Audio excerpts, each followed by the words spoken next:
Assalamualaikum warahmatullahi wabarakatuh. Perkenalkan, nama saya Irwansyah Yusuf, NIM 2003015000038 dari kelas Pelajar A. Kali ini saya akan mempresentasikan PowerPoint saya yang berjudul Perkembangan Olahraga Masyarakat. Pertama, olahraga amatir dan olahraga profesional. Pada tahun 1927, seorang penduduk dari Madrid dan Santiago melarikan diri membawa kesebelasan Real Madrid untuk satu pertandingan di Amerika Serikat. Peristiwa itulah yang menandai pertama kalinya sepak bola daerah di benua Eropa.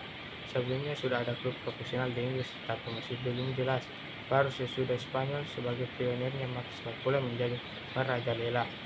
Profesional dalam olahraga adalah olahraga dalam bayaran sebagai mata pencaharian, karena seorang profesional tidak lagi dapat disebut bermain, akan tetapi bekerja.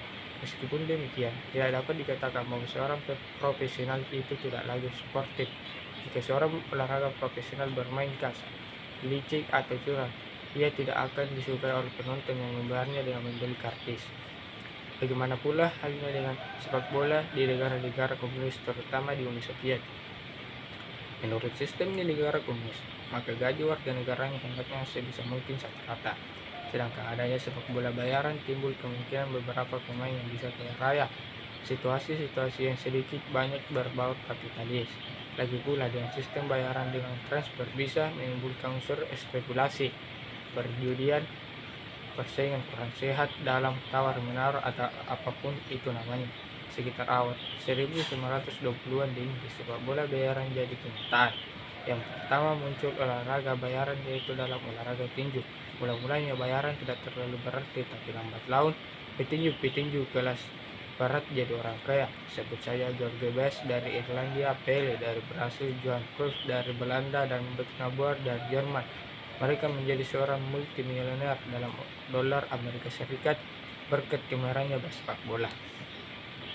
Di Indonesia, profesional diberikan karena dapat memperluas lapangan pekerjaan. Organisasi profesional dalam olahraga mempunyai aturan tersendiri yang tidak sama dengan organisasi olahraga biasa pada umumnya. Roda administrasi dijalankan oleh sejumlah pegawai yang juga digaji dan tidak dilakukan oleh orang-orang secara sukarela. Menjadi pengurus dalam olahraga biasa, yakni mereka menjadi anggota organisasi olahraga amatir. Profesional di Indonesia belum berkembang seperti di negara liberal. Di negara sosialis tidak dikenal profesionalisme. Segala segi kehidupan di sana diatur dan menjadi tanggung jawab negara. Demikian pula dengan olahragawan. Kehidupan mereka dijamin oleh negara dan digaji seperti pegawai negeri. Mereka tidak memperoleh bayaran karena prestasinya, tetapi sebagai warga negara mereka bekerja untuk melatih diri dan bertanding sebagai tugas negaranya. Yang kedua, olahraga prestasi dan olahraga kesehatan. Pertama, olahraga prestasi. Prestasi olahraga di dunia semakin menunjukkan kemajuan yang drastis pada tahun ke tahun belakangan ini. Hasil evaluasi dari analisis dari juara-juara dunia yang menunjukkan bahwa atlet-atlet yang mampu menghasilkan prestasi yang intensif hanyalah atlet yang memiliki fisik yang prima, menguasai teknik yang sempurna, memiliki karakteristik fisiologis dan moral yang diperlukan oleh cabang olahraga yang ditekuninya, cocok untuk olahraga yang dilakukannya, dan sudah berpengalaman berlatih dan bertanding dari tahun ke tahun. Beberapa kendala yang bisa kita temui dalam olahraga prestasi dan yang sudah menjadi isu nasional adalah masalah manajemen keolahragaan nasional. Organisasi induk olahraga belum melaksanakan program pembinaan dan kampanye secara konsisten dan berkesinambungan. Penyerapan dan peningkatan ilmiah dan teknologi dalam olahraga masih terbatas. Adanya kesenjangan yang lebar antara pemain top dan pemain-pemain kader dalam kemampuan dan prestasinya.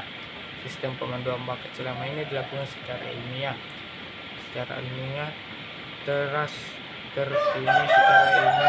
terus kurang memperlihatkan hasil yang memadai, dan kelemahan proses pembinaan di tingkat dasar atau pemula.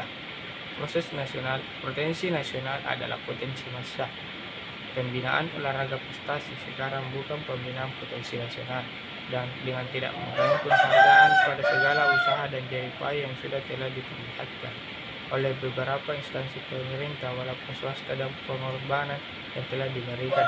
Namun selama usaha-usaha masih ditunjukkan pada pembinaan mereka yang dipilih dari seleksi setempat, sekali lagi semata-mata dari mereka yang berkesempatan melatih diri, maka hasilnya selalu hasil perorangan. Olahraga kesehatan, perkembangan olahraga di sekolah dan perkembangan tingkat kesejahteraan masyarakat berkaitan erat dengan perkembangan olahraga kesehatan di Indonesia. Istilah olahraga kesehatan menjadi populer sejak tahun 1880. Namun, olahraga kesehatan sudah dikenal sejak 50 tahun yang lalu, khususnya sejak zaman Jepang yang memperkenalkan Taisha yang merupakan olahraga massal bagi murid-murid di sekolah. Sebelum tahun 1945, yaitu zaman Jepang, setiap pagi murid-murid di sekolah mendapat kegiatan jasmani massal yang disebut kesehatan. Dalam perjalanan waktu selanjutnya, olahraga kesehatan di sekolah mengalami pasang surut, dan keadaan surut terbesar terjadi pada tahun 1991 sampai 1996. Sekitar awal tahun 1975 disebarluaskan olahraga kesehatan senam pagi di Indonesia, seri A, B, dan C. Terhadap SPI tersebut, Profesor Soemur Dojo dalam pidato pembukaannya pada tanggal 7 Agustus 1975 menjadi guru besar ilmu PAI pada Fakultas Ilmu Kedokteran Unpad yang menyumbangkan kritik membangunnya, sehingga pada tahun 1977 disusun seri D. Dalam perkembangannya selanjutnya, kesana olahraga kesehatan semakin diramaikan dengan hadirnya dan senam kebugaran jasmani dan senam jasmani sehat. Yang menjadi pertanyaan ialah apakah penyusunan senam kesegaran jasmani dimasukkan untuk menggantikan senam pagi Indonesia atau alternatif. Dalam hal ini apapun tujuannya, sangat baik apabila SKJ ikut terlebih dahulu diteliti dan diuji seberapa besar tingkat kesetaraan dengan senang-senang kebugaran jasmani generasi terdahulunya yang telah diuji manfaatnya, khususnya SPI dari seri D. Kenyataannya yang terjadi dengan kehadiran SKJ yang baru ialah bahwa SPI dan SKJ yang lama sudah dilupakan dan ditinggalkan dan diganti dengan SKJ yang baru. Pada tingkat kesetaraan SKJ yang baru belum diuji. Secara umum, ciri olahraga kesehatan adalah A. Massal. Massal artinya olahraga kesehatan dapat diikuti sejumlah besar orang secara serentak. Mudah artinya gerakan olahraga kesehatan mudah diikuti dan dapat dilakukan dengan baik oleh anak-anak, dewasa maupun manula. Murah artinya tidak memerlukan peralatan maupun ruangan khusus untuk pelaksananya. Meriah artinya dapat membangkitkan suasana santai dan gembira, bebas stres dan kemungkinan silaturahmi yang baik. Manfaat dan aman artinya dapat dirasakan dengan baik lahir dan batin serta kecil kemungkinan terjadinya sebuah cedera. Produktivitas kerja dan prestasi olahraga pada dasarnya dapat dilaksanakan dengan cara-cara antara lain bagi berikut. 1. Menyebarluaskan kesadaran kepada masyarakat tentang peran dan pentingnya pembinaan kebugaran jasmani. Menciptakan suasana yang kondusif untuk membangun kesegaran jasmani, seperti penetapan masyarakat kesegaran jasmani pada sekolah-sekolah, pekerjaan, kenaikan pangkat, dan lain-lain. Mengembangkan sarana dan prasarana yang memudahkan masyarakat melakukan latihan secara teratur. 4. Mengembangkan ketenagaan yang menunjang kesegaran jasmani seperti istirahat, latihan, instruktur, guru olahraga, dokter, dan para medis, dan sebagainya. 5.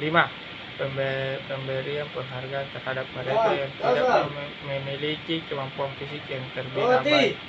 Yang keenam, membangun produk legislasi yang menjaga agar tidak terjadi malpraktik dalam proses berlatih.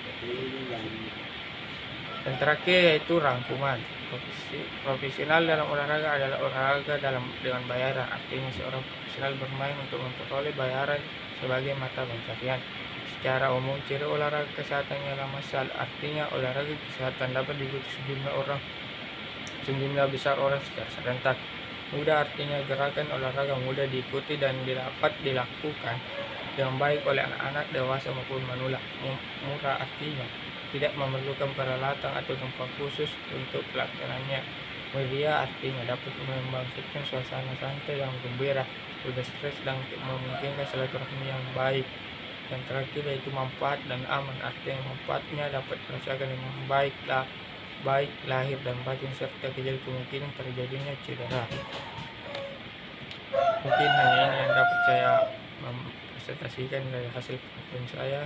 Sekian dan terima kasih. Assalamualaikum warahmatullahi wabarakatuh.